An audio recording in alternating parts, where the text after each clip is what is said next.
Good morning, it's Tara-Nicholle Kirk, and it's Transformation Tuesday. Today I want to talk to you a little bit about what you worship, okay? And know that, hey, maybe you're a person who literally has an altar in your home. But this is going to be a little less specific and less literal than I'm normally being on Transformation Tuesdays, and it's much more symbolic. So as we go, I suspect and declare an intention, actually, that the self-inquiry process that you're inspired to by today's Transformation Tuesday may actually inspire you to take some stuff off your symbolic altar, okay? To take some stuff off your symbolic altar.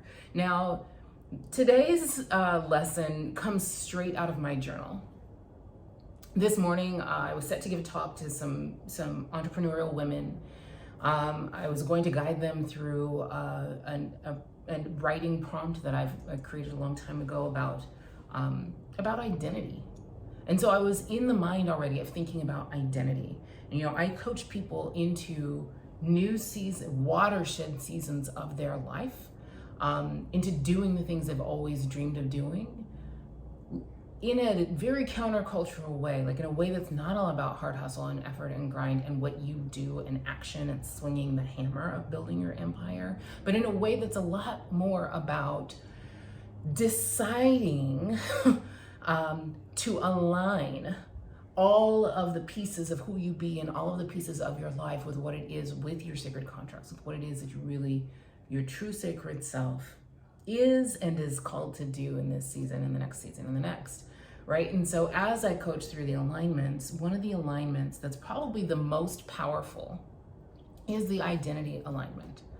Like when I say it's the most powerful, what I mean is that when you get really, really clear, when you stop overruling and overriding that inner guidance about who you really are and all that means, it creates this butterfly wing effect of alignment within you and within your life, but it's literally like atmospheric. Like it changes the atoms of the atmosphere around you. You begin to think differently and yes, act and do different stuff, but even before you change your actions too much, even before you start doing too much work, you just think differently and speak differently and hold yourself differently and you act differently and you be differently. And you don't do some stuff that you used to do all the time. And it's very apparent around you. It sends out magnets for some kinds of things and people. It sends out moats, force fields that keep some shit out and away from you, off you. Other people start to treat you differently really quickly when you shift identity before they can actually see any tangible change in your reality. And so that was kind of the thinking that I was thinking as I was getting ready to talk with these women. And I was thinking about the personal mythologies that we live, the stories and narratives that we impose on our past, especially not the happy stuff. I mean, we're all always doing happy, joyful stuff all the time too. That's not what we're working on. We're working on our blocks. But the stories we tell in the form of memory, the templates of disappointment that we live and recreate over and over again, of unfulfillment, unfruition, incompletion, when there is only ever completion in divine mind. So that completion is our divine inheritance. But we tell stories of trauma and they are real for us. I don't mean to dismiss them, but I do mean to inspire you to inquire within about whether you might be ready to reclaim and retell a story, right? So part of the myth, and then when we live these mythologies, some of us are out here living the mythology of broke all the time. Some people are out here living the mythology of have to work my heart out, have to do it all myself. Some of us are living the mythology of that's what society calls success, that nonsense treadmill of checking boxes off that you don't even really care about, right? Shadow success. Some of us are out here living the mythology of unlucky in love, or, health problems or whatever as the mythology.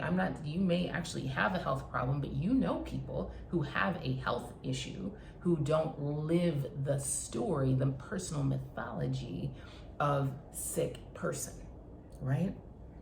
All right.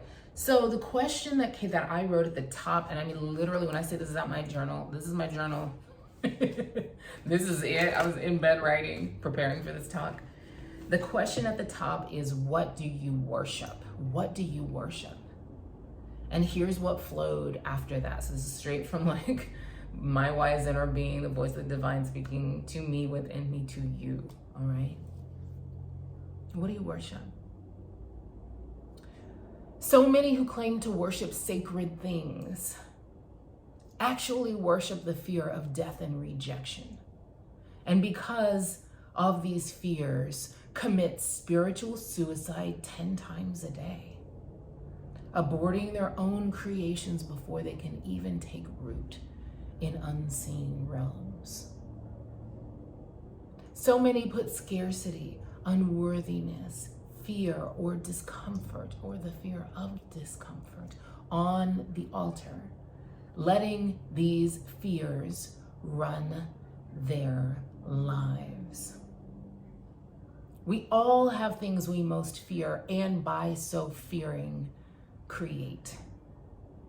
The good news is that both the mythic victory and the mythic monsters live within. We are the hero.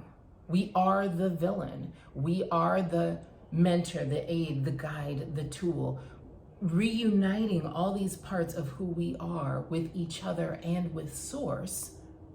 That's the quest. And the process of reclaiming all these parts of who we are is the job description.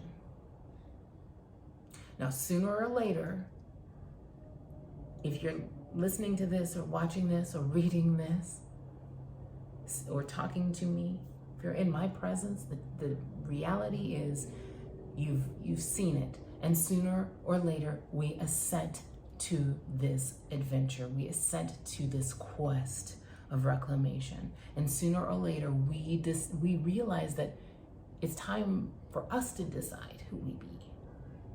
It's time for us to reclaim the narrative about who we be. It's time for us to disrupt that personal mythology, all right, and create the mythology we now choose to live. So that's what I wrote in my journal. I want to leave you today with these questions for you to reflect on or write about today, all right? So what does your current life reveal that you've been worshiping?